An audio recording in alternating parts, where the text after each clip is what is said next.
Welcome to MSP Unplugged. vCIO meets customer success with Lifecycle Insights. I'm your host, Paco LeBron. This is our live show where we discuss different ways to run your IT business, whether it's managed services, consulting, break fix, or anything in between. Let me go ahead and introduce my co-host. We have none other than Rick Smith of Renactus Technology. Rick, how are you today? Doing good. Can't complain. Very good. Awesome. And I have a very special guest today. We have Marnie Stockman over at Lifecycle Insights, the CEO of Lifecycle Insights. Marnie, how are you today? I am great. Thanks so much for having me. I appreciate you coming on.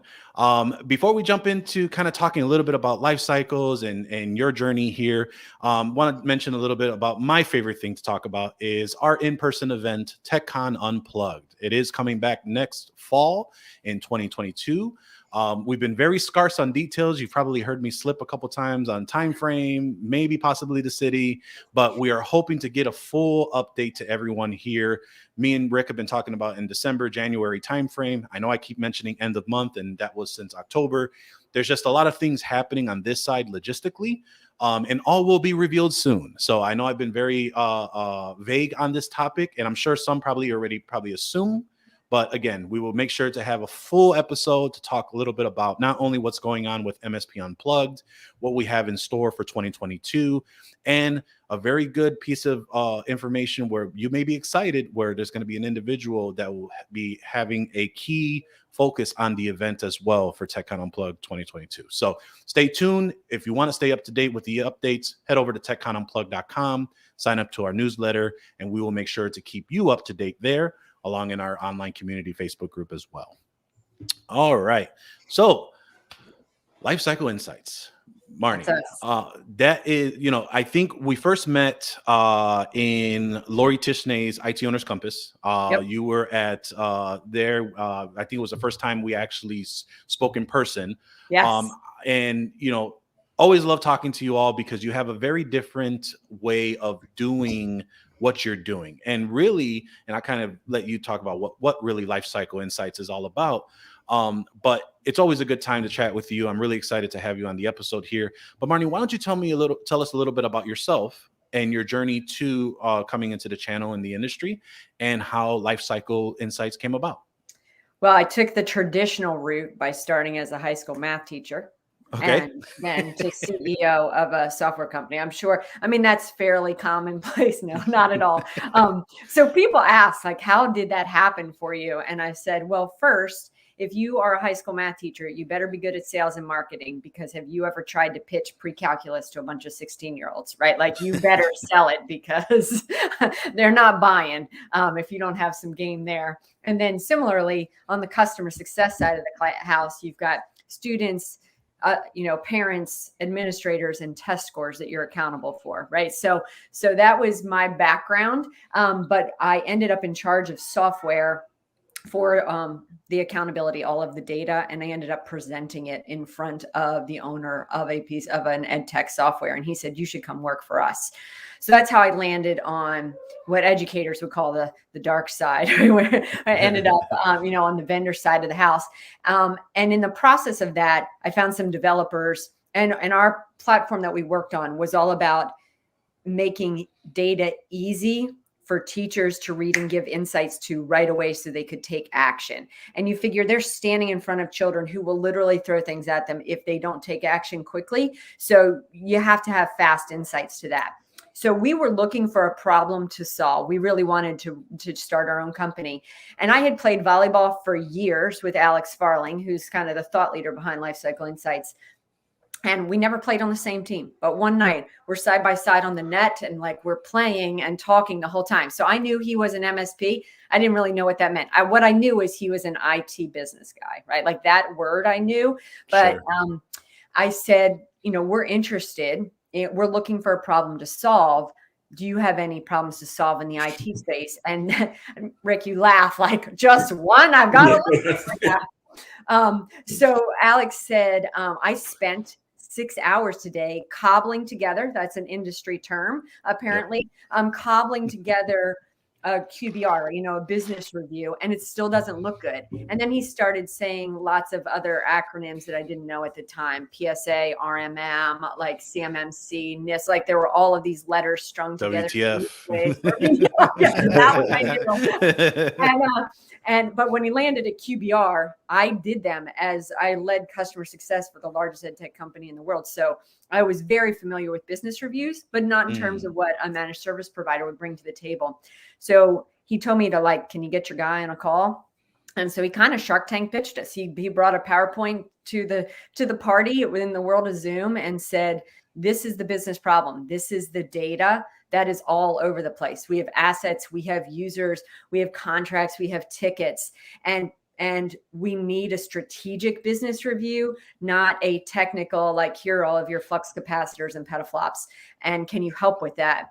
And so that's what we did. That's where Lifecycle came to be, is we really worked at pulling the right data so MSPs can have strategic conversations with the backup if they need it. But the reality of it is, QBRs have transitioned from where they started, and you no longer need to tell folks, I ran patches, people just stop that. Okay, we expect that to happen. My computer will do that without you. What else do you bring to the table? So we really wanted to provide kind of the value add conversation and data folks need for that.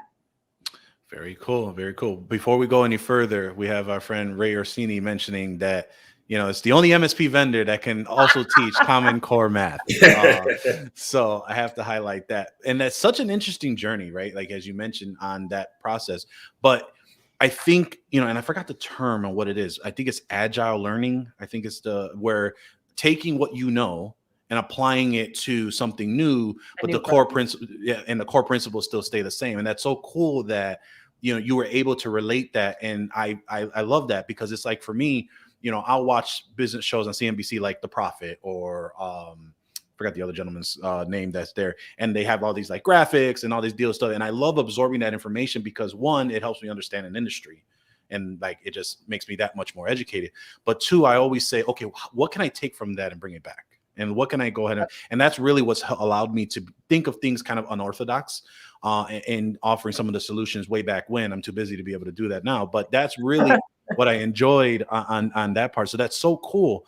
And really understanding that business knowledge, and understanding the business problems that are really pain points that all MSPs and IT business owners are impacting. So when, actually, let me go ahead and kick it over to Rick. Rick, how much of a pain in the butt is it for you to go ahead and try and talk to your clients for quality business reviews and understanding what those should be about? Well, yeah, I'm laughing about it because I'm thinking in my head, and he said 6 hours. I'm thinking it took me, almost 2 days. And honestly, you got to break down. I'm thinking, what do you talk about? What do you highlight? And then you got to look at it from the customer. We tend to speak geek, or, like you said, all the acronyms. So you got to think about, what am I going to say to the customer that's important? How am I going to get this, basically, how am I going to translate what I'm saying to them and keep it short, keep it concise, keep them interested, that they even care. So it's a real challenge. And, for me, speaking to my customers, it's really been trial and error, figuring out. The first couple probably went terrible. The client probably says, I don't know why this guy is managing my stuff. What he's talking about. And it's because, again, it's kind of like doing a show now.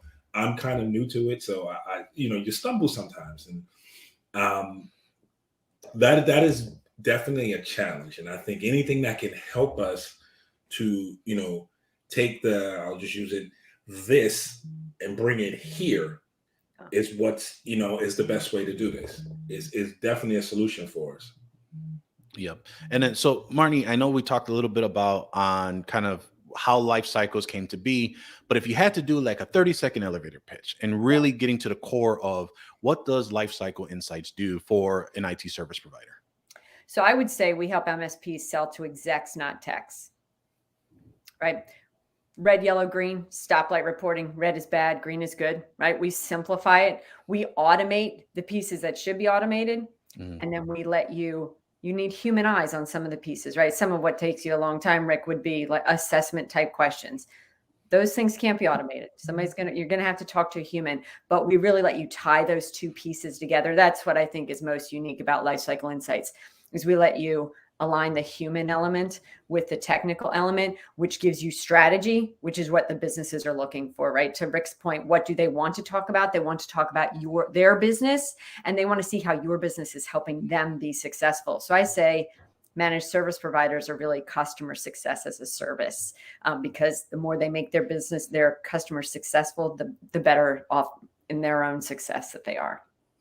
And that's such a key piece that you mentioned, because like I think the term really has been popular now is vCIO, and everyone throwing around that they are a vCIO, but they're really not a vCIO, right? There are a lot of flavors of that vCIO. Let me tell you. Yeah, that, you know, and yeah, there's the zero sugar, there's the diet, and then there's the full foot. That's for sure. But you know, I think you really hit on that point where this allows those that can understand what a vCIO brings to their end user, their end client, like you just mentioned.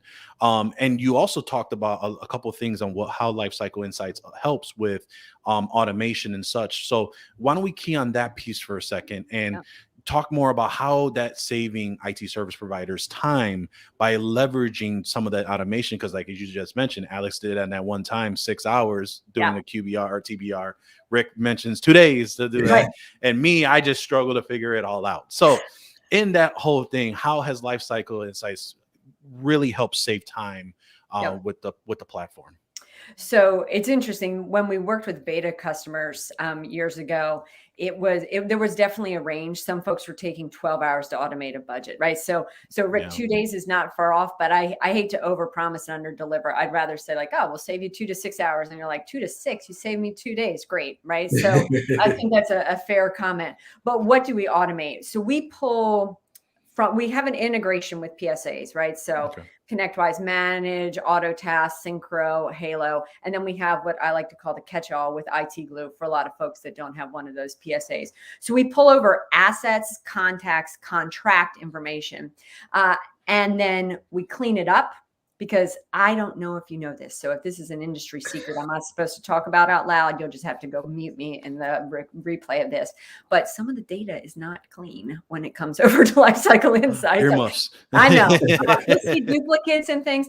So we actually built a data quality score as well as a whole report around missing data.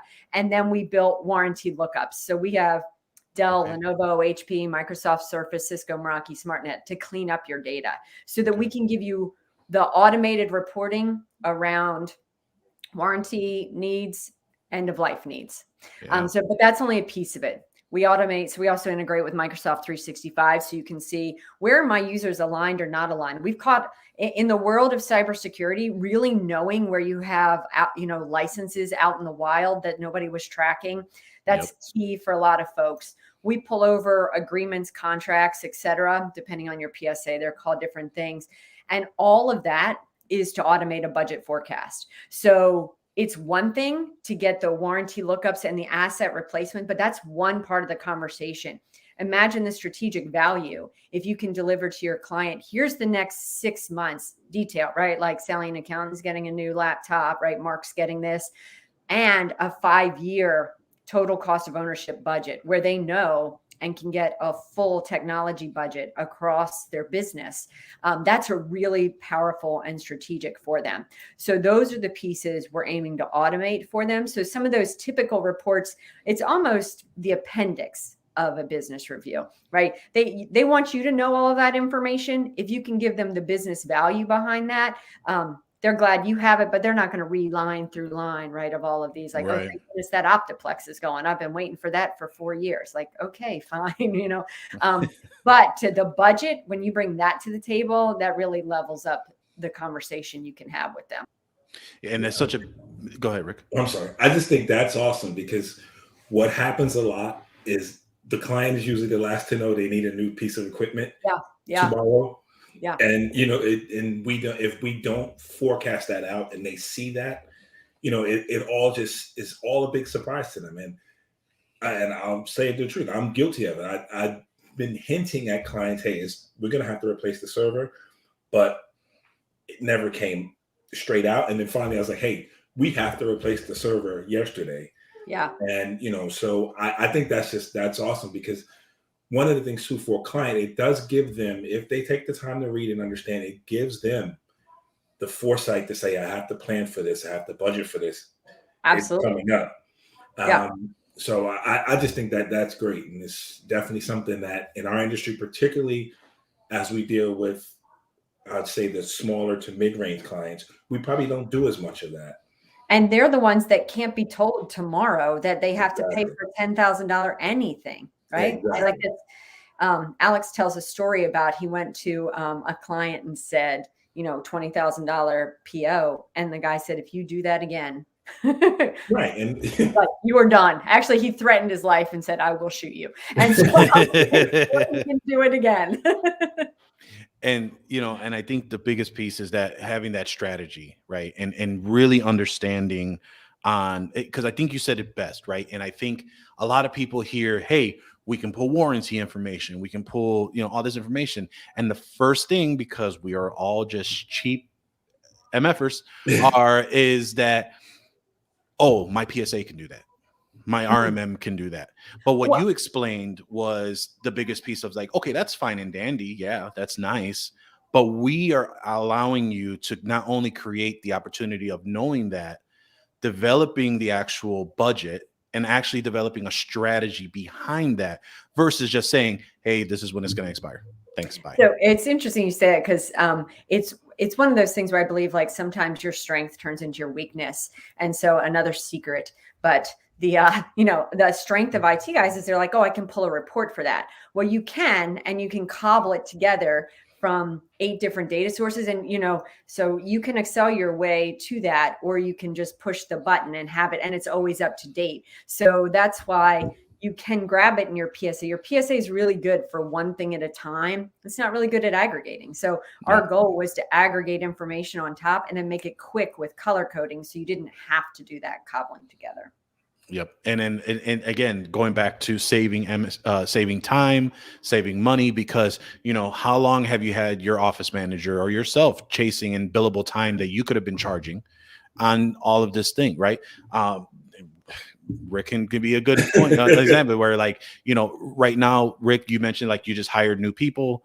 You're trying to train them, but you also got to do your job too. So trying to train all that, go through back and forth. Then there's so many pieces. I had that same problem with my office manager. We're trying to understand, okay, here's where the licenses are over here. Here's what's going on over there. Then it's like, oh, can you redo that again? So I try to record video. So I'm taking time out of what I could be billing to have that out for my clients, trying to educate and kind of showing everyone where the bodies are buried. And that's kind of where, on understanding that goes a long way to having something that automated way to improve your MSP services and process.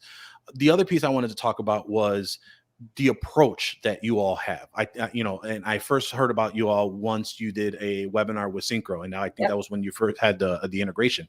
And what was awesome was we had that first session. Those that signed up, you actually held a boot camp, I think is what we were calling it. Yep. And it was like I believe it was like a 7-week boot camp or 8-week. I can't recall. We're down to 4 weeks now. So it might have been 6 weeks at the beginning. Yeah. 6 weeks. Okay. Yeah. So 6 weeks. So it was a 6-week thing, 1 day a week. I think it was like maybe an hour a week. And just taking all that information in bite sizes. And then I received a workbook in the mail. Yeah. And so I've never had a workbook mailed to me. Right. I know it's always been, and it was a real understanding of like, all right, we totally get that this is going to be a huge undertaking. Here's how we want to do it step by step. And you actually held our hands in understanding how to get to the point in that strategy. I assume this came, and I think from our conversation before, that because of your experience as a teacher, this has helped on embedding. I'm going to give you some worksheets and homework. So can you share a little bit about how that kind of came about, and what was the success rate on starting to do that with your partners? Oh, absolutely. So it's interesting. We kind of joke like, okay, wherever you are, you got to build a bridge and get over it to where you're going. So some MSPs come in with very mature processes and they want to automate. So that's the value we bring to the party. So for them, we just have to pick up what they're doing, put it in the platform, and they're ready to roll tomorrow. Others need to learn the process. To your point, you've got kind of capital vCIO and lowercase vCIO. So some folks need to step their way through it. And some folks have some data cleanup that they have to do at the beginning. So the notion of boot camp was, and interesting that you both just mentioned kind of hiring folks to do the work. We would have the owner who hired their first account manager, and they wanted them to be trained on the process to deliver a QBR.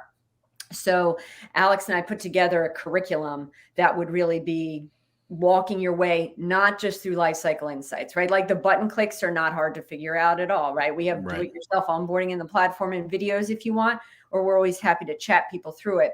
But what we found is that people really wanted some rationale behind what should I add as additional contracts in a technology budget, right? And how do I present it? So we, in building that out, we realized that you need to really put some pencil to paper and determine what are the questions you're going to ask in an assessment, right? Because that's the non-automated part of our platform I didn't even talk about, is we let you either use our default assessment or build your own to really connect the pieces to the reporting that you give. So we started out with 6 weeks, and then we found that we could really boil it down to 4 weeks of, we're going to talk about the data you want to present to your clients. And we do give some homework in that one to get their data cleaned up. We talk about how to define the budget and how to speak to it in the same way we were talking about earlier. How do you make it strategic and then give the tactical details they need? How to develop recommendations. So really with this, the first step is talking through an assessment. How do you deliver an assessment? So it's about the business pains and priorities, not about flux capacitors or my favorite firewall or your biggest router or, whatever fancy new gadgets out there. We have a 10% increase. Exactly. And then connecting those two in the projects and recommendations. So the goal in that boot camp is to get you to develop kind of the QBR your customer deserves, it's your process, right? Now, I always say QB hours instead of QBRs because it needs to be your process in the platform, not something we mandate, but we help you kind of walk through that to get you to where you want to be. So we have a lot of success. As a matter of fact, we were pretty tickled at IT Nation. 2 different business owners came and told us that they just hired someone that had moved to the area that had gone through our boot camp. And so they felt like they were certified life cyclers and got up and running very quickly. So I think there's a lot of value. Those folks that jump into the boot camp really end up able to replicate the process and scale over and over again so that they can deliver a lot of business reviews, even if they're not quarterly. We all know not everybody needs them quarterly, but the folks that need them monthly can get them monthly, and the folks that need them yearly can get them yearly now. Very cool. And then obviously Lifecycle Insights is a channel only company, correct? Oh, absolutely. Okay. Yeah. So we have other people ask, as a matter of fact, I had a bakery and then just recently, I can't even remember what the other business was.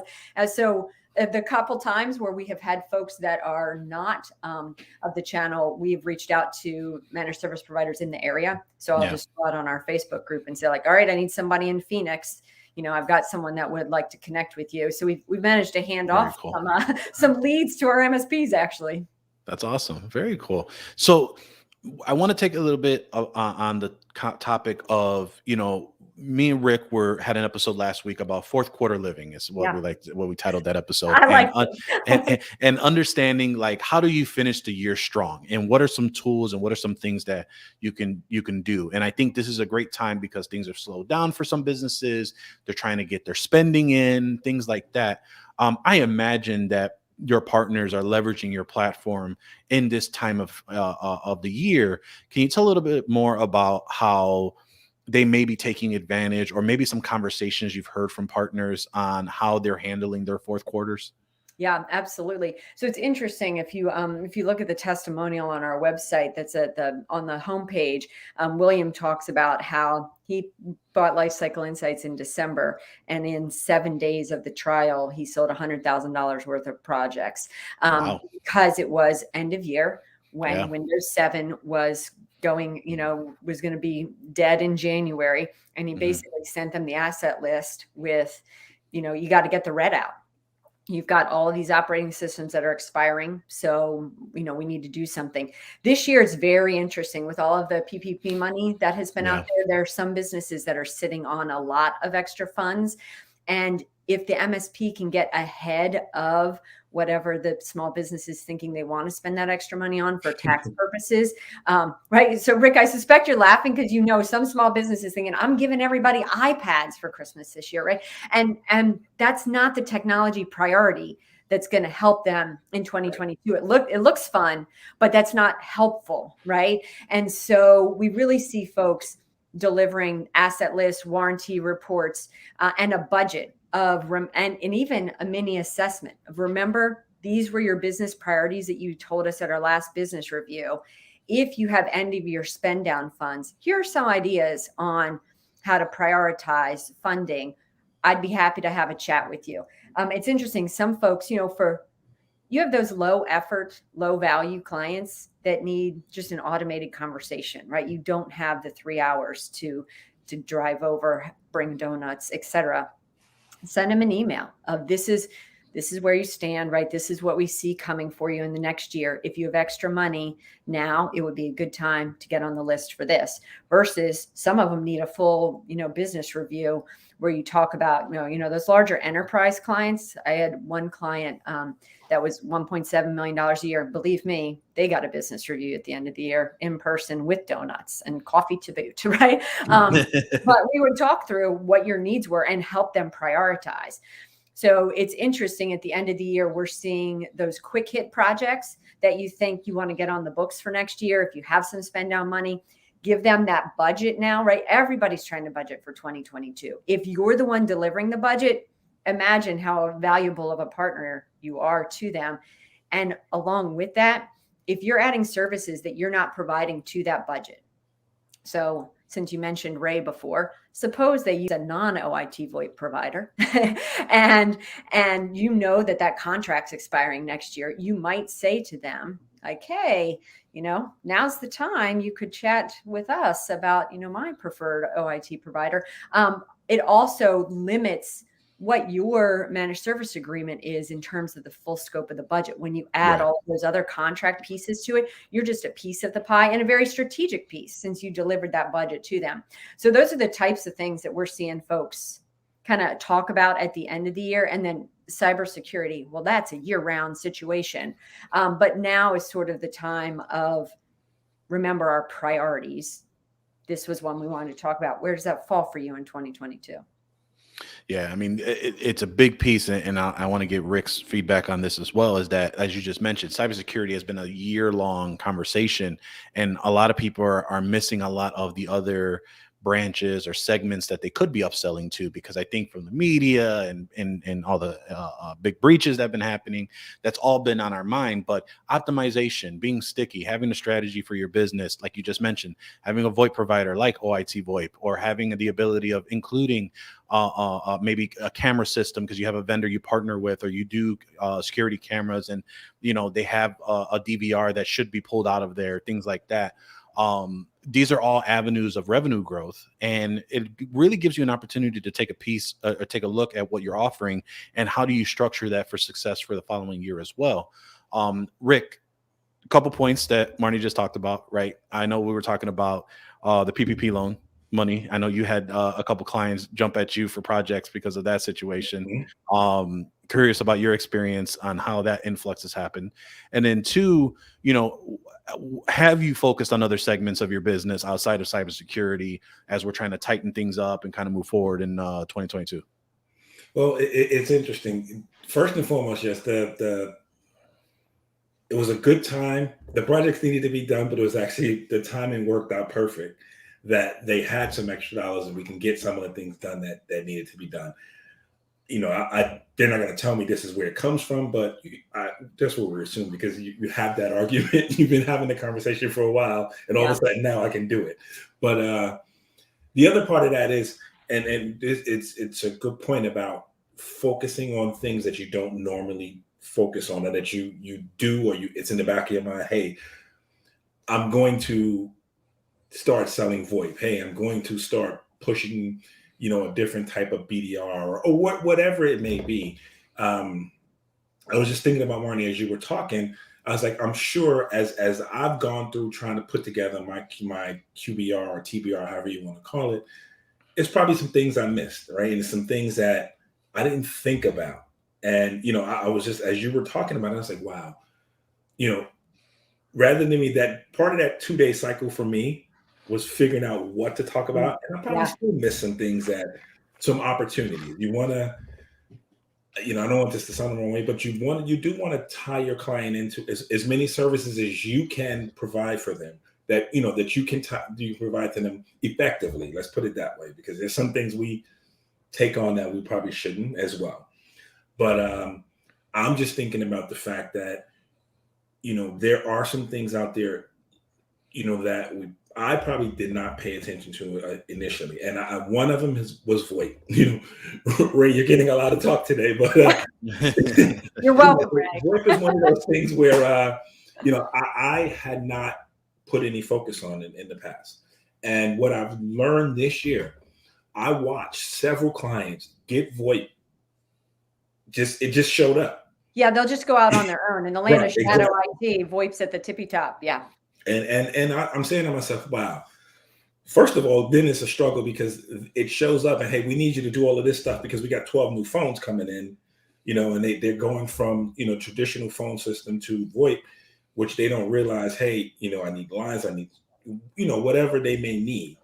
That's first and foremost. But secondly, it's like, hey, this is revenue and a service that I can and should be providing. Yeah. That I basically, and in the end, you leave money on the table when you do that.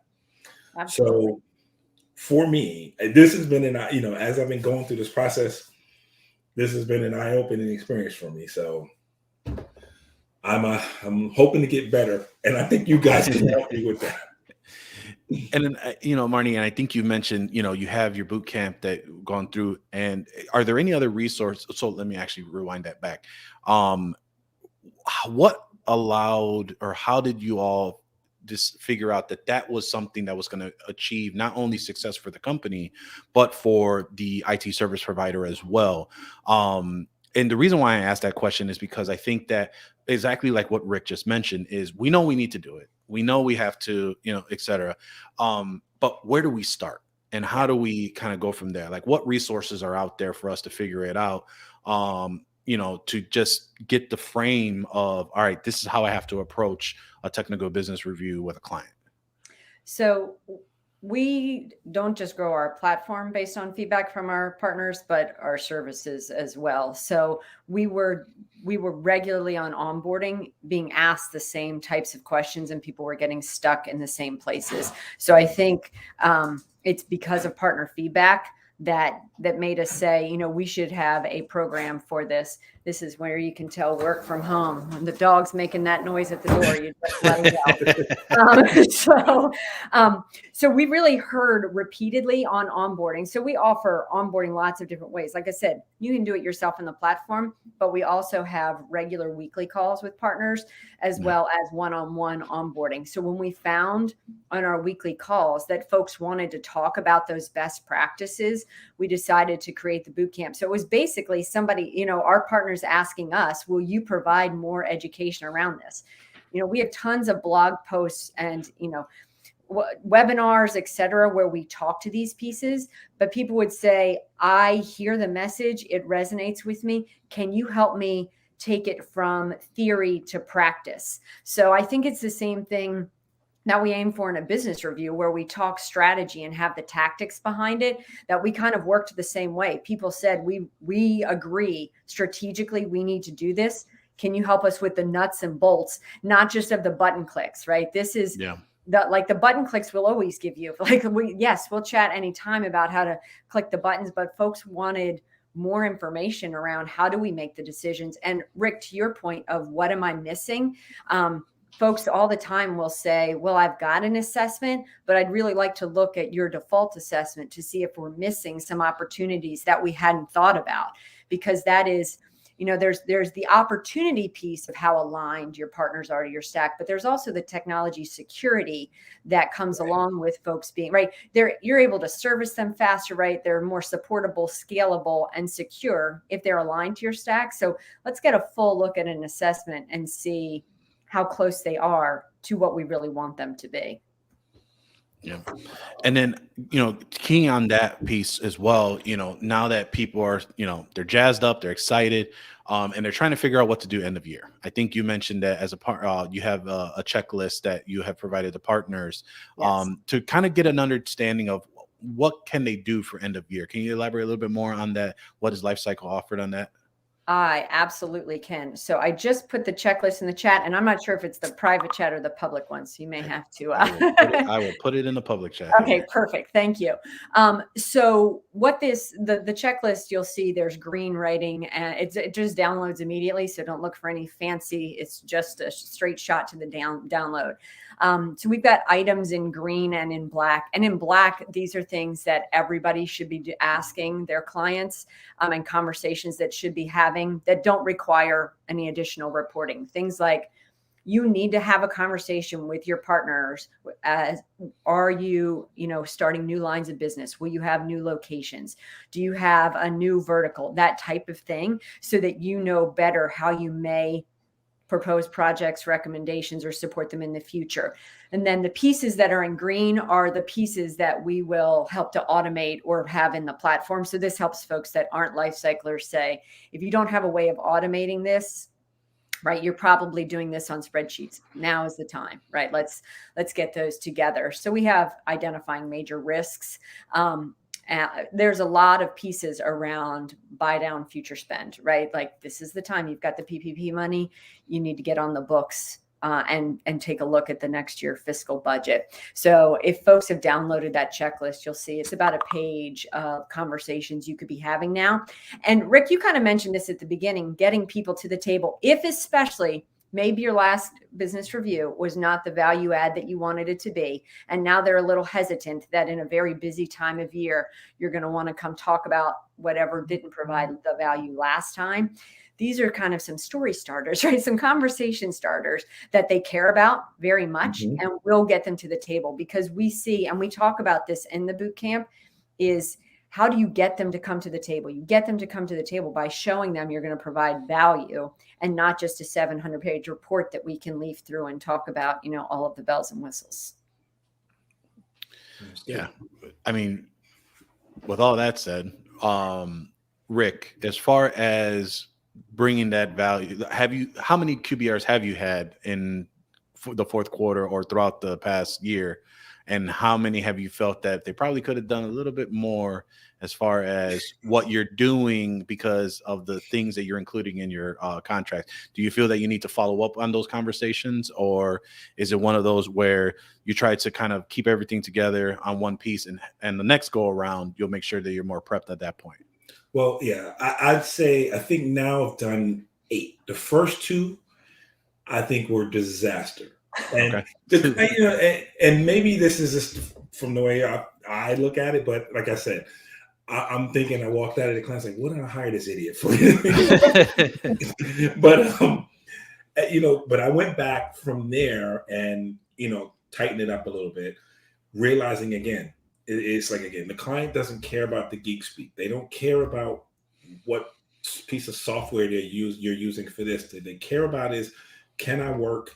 Can you eliminate my downtime? Can I, what happens if we do get ransomware? Things like that. What are we doing to protect that? That's what they care about. Yep. Right. So the conversations got a little better. They got a lot better, excuse me, as I learned, as I reevaluated. But again, still, it was, where I say, how did I miss the boat on you guys is on Lifecycle is, I spent a lot of time doing this, and I still, and this is, I did it, right? So I don't know how great it is, what I'm still missing, how I could make it better. And, again, the other thing we as MSPs, we talk about all the time is, automation, right?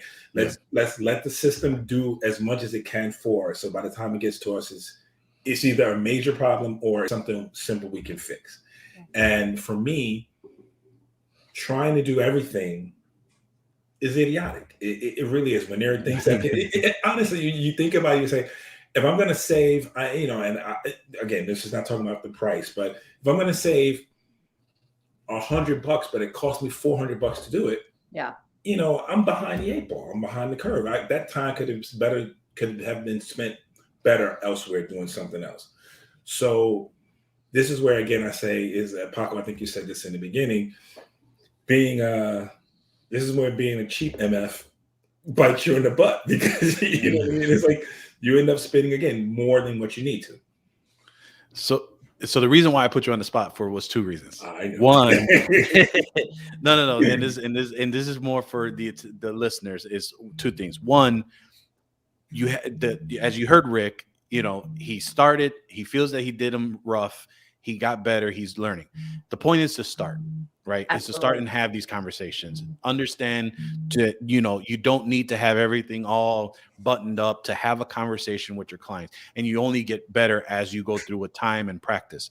And then the second piece to that is to understand that there are tools that will allow you to get better at this as well. As we have Lifecycle Insights on here, and understanding that the starting is what is most important. Right. And that's why I say, when did you start and how have you done it? Because you've done 8, and I can guarantee you that from number 1 to number 8 is a lot better than what number 1 was. 2000%. So that is the point for that, for all of us that are kind of not squeamish, but like very nervous on having those conversations, it's only of two reasons. Either A, you don't believe in the value of what you're offering, or the other option is that you do believe in the value. It's just you don't know how to communicate that over, because the client is probably giving you deer eyes, et cetera. And that's the conversation piece that it can be helped and coached through as well. And would you say that? I'm sorry to cut you off. One of the things that I came to realize going through this process, the clients do care. They do want to hear this. They do. It does matter to them. We think a lot of times it doesn't. But if we present it correctly, to the right way, speak to them in their language, it matters a lot to them, because in the end, this is their business. This is how the efficiency works for their business. This is, how their budgeting works, everything. And so it does matter. So taking a step is definitely important. And this is, as long as I've been doing this, this is the first year I've really pushed it. And, I'm trying to, hopefully by the end of the year, have this conversation with the majority of the clients that need it, if not all. Yeah. So my brain just spins in all kinds of directions. One is defeat the blank page, right? Like, don't let the status quo take you out and do nothing, right? Do one thing, make it better. We had one partner who had not grown in 10 years. He's happy for us to talk about him, right? He was at $350,000. And he joined one of our webinars, and he said, everybody just says, follow the process. So he joined our boot camp, and Alex said, let's follow the process. So we set him up, and we said, pick your longest lasting partner, right? The one that you can make a mistake in front of, and let's go build your presentation. So Alex worked with him, prepped him. They talked about how to have the conversation. And the end of that day, Alex got a ping on Facebook and he said, I got to the end and didn't know what to do. And Alex is like, what do you mean you didn't know what to, like, we talked about this. What didn't you know how to do? And he said, well, when I finished, they said, okay. And Alex said, what do you mean, okay? He's like, well, that's what I didn't understand, is they were going to do all of it. And like, so the business agreed to, so I just told you 350,000 ARR, they agreed to an $80,000 project. So think about the impact of that. An $80,000 project, right? And he said, well, I never expected him to go for all of it. And Alex said, did you send them the PO like that? And yes, I did.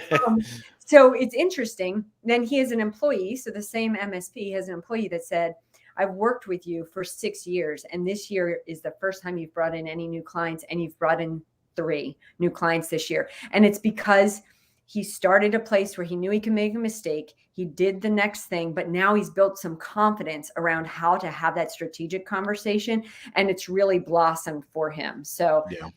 And Rick, I'll mention that our default assessment is free on lifecycleinsights.io. So if you want to see the other questions we ask, anybody can just check that out. We give that away. If you want it all, if you want the pretty colors and buttons, of course you have to be in Lifecycle Insights. But we'll give like that information. Everyone should go through that checklist and say, what other services am I maybe not suggesting to folks that I could be? Where am I missing opportunity? Very cool. Very cool. We're going to take a quick break and talk about more. And then we will kind of round out the show as we go into a little bit more cool things. Like I think there's a new thing that Lifecycle Insights did release recently. So we'll talk a little bit more about that. Awesome. But if you would like to support this show, head over to patreon.com/MSP Unplugged. It's about $1 a show. And essentially what that gets you is not only will you get up-to-date information prior to the public, such as our in-person event, things that we have going on with the community, you actually have access to our private Facebook online community in the Facebook group. It is a great place because what we've decided to try and do is we wanted to keep it, and the reason why we charge is to have some type of barrier of entry for like-minded IT service providers. And the reason for that is, there are a lot of Facebook groups out there that I personally feel that will have either business owners or members of those groups speak opinions as fact. And it makes a lot of those members that may be learning or don't know about something afraid to ask a question. And when they do get the courage to ask the question, it's totally bypassing what the question is. So, hey, what do you guys think about X system or vendor? And hey, they're garbage, try this one. Or it's the other one that says, hey, how do you do this? And like, I can't believe you're asking us level 1 tech support questions or things of that nature, making them feel really not in a good space to, one, have the courage to ask, but two, now they've kind of disheartened and not wanting to ask questions anymore because people are just, they're jerks. And that's kind of the biggest piece of, and that's the nice way of saying it. So we created this online community where that is number one rule is zero tolerance for that type of stuff. So if we do see anyone really just either not so much going against the question, we kind of say, hey, you're going against the cardinal rule, but it's really making people feel that they can ask anything and anywhere because there is no stupid questions. It is only the fact of how you partake that, and everyone's opinion is exactly that. It's an opinion. It's not a fact. So that's why we love the community. It's grown very well. We love having everyone there. So as always, if you are interested in supporting, head over to patreon.com/MSP Unplugged. And as always, we always thank those that continuously support us. All right. So Marnie, I think we were talking about before the show on what Lifecycle Insights is up to nowadays. I believe, how long have you been in business now? So we launched at IT Nation 2019. Okay. So it's coming up, 3 years now? No. So, we were here a year before that. So, but this is 2 years. 2 years. So 2 years now. And then I know that when we talked about that, you came out with a cool, I'm going to say it wrong. So it's probably either a module or feature, an offering, we'll say, that Lifecycle Insights has now. Can you share a little bit more about what that's about that was debuted at IT Nation? Absolutely. So we'll call it either a module or platform because it is an add-on. So, we had that internal debate. I'm like, feature is not, let's not call it a feature. So, so we have built really the only customer success platform. And I like to point out what is customer success because there are two pieces here. Customer success is two things. It's the experience plus customer opportunity. So I always say CS equals CX plus CO, right? Customer opportunity or outcomes rather, right? Your client outcomes at the end. And so if you're in the software business, there are tools like Gainsight, Totango, Churn Zero, Plan Hat that help you track customer health.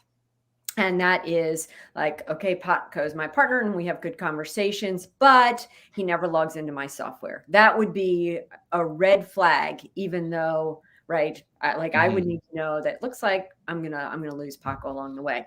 So Rick was mentioning some things earlier where we want the ability to track some things around customer health that lets you give insights into whether someone's going to potentially churn or not churn, because retention is one of the number one things, especially as you're going to, if you're looking at evaluation for your business, as you're aiming to exit, you need to have a low churn rate, high retention rate. Yeah, let make sure I get those numbers right. So one of the things we do is let you track and calculate customer health. So you get a red, green, yellow score on whether or not I think you're going to hang with me in the long term. And it's specifically for MSPs. So we integrate with the PSA so that we can do the other thing that you really need to do around customer success, which is track stack alignment. So this is where, when Rick was talking about are they aligned to all of my services? We really want to give you insights into those pieces. And then I mentioned a bit of this earlier, which is around customer segmentation. I didn't use that word earlier, but I said, you've got low value, low effort clients that you need to automate conversations for, but you've also got high effort, high value clients that you need to, if my $1.7 million a year deal turned red in terms of health, let me tell you how many executives would come to the party that I invited them to, right? People were all over that to make sure we had the right business review and did the right things to get them moving in the right direction. So we launched a customer success platform. It's in beta for the end of the year. So anybody that signs up for Lifecycle Insights trial can also beta that. They can just email me and we'll happily turn it on for them to see what it's about. And so it really is talking through how to get insights into customer health beyond, again, customer experience, right? So you mentioned earlier, we eliminate the geek speak, right? There are lots of MSP websites out there that say we don't talk nerd, no geek speak, people love us, we have the friendliest tier 1 techs. That's only the customer experience part of customer success. The other part is, what outcomes are you delivering for your clients? How is technology saving them time, making them money, saving them money, right? It's got to be doing one of those things. And we want to give insights into that. Very cool. Very cool. Now, for the last question that I'll have before we round out the show is, we've heard a lot about Lifecycle Insights. We've heard about a lot of just the care and really the impact that you've been doing so far with your partners and IT service providers.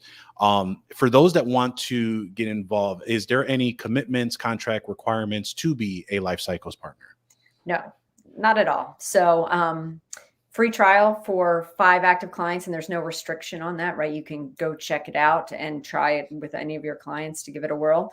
So lifecycleinsights.io/pricing, no contract, no month to month type of, it is just month to month. So cancel when if you want, but we'll fight real hard to show you the value. As a matter of fact, we'll say that if you join and do a QBR within the first month and don't sell a year's worth of our basic package subscription, we'll give you the next month free, because we believe if you just do the work, that it'll make you money, because it's the right work that needs to be done for your clients. Very cool. Very cool. And then now that we're kind of going into the end of the year, just because we asked this to all our vendors, are there any type of promotions or end of year situations / discussions that you'll have with those that are demoing the product if they were to switch from a competitor, or if you would call any other vendor out there a competitor that may be doing something similar to what you all do? So it's interesting. We have a little Venn diagram internally of the 3 kind of pockets of folks that we compete with, because no one does kind of the overlap of all of them. So really, I would say the biggest thing is that, again, we'll give it to you free for another 30 days if we can't get you moving in the first 30. We will absolutely handhold you for free. And then for the end of the year, we're starting a January boot camp. So the boot camp is typically $600. So if someone signs up before the first of the year, we'll give half off the boot camp.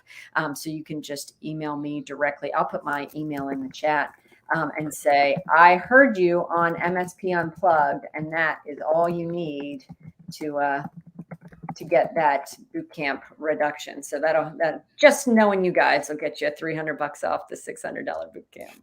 Very cool. I just posted your email in the chat there as well. You have a couple fans here that are mentioning, obviously, that Marnie is also a published author. So don't forget that. And I wrote the book literally on customer success. And we'll need to get a link for that for those that are searching for that on Amazon. And as Ray mentioned, literally the only book I read on MSP success this year. So that says. That's Ray. Ray was kind enough to read it in advance even and give me some feedback, as was Nigel Moore for the record. So he wrote the foreword for me. So a lot of good That's stuff. awesome.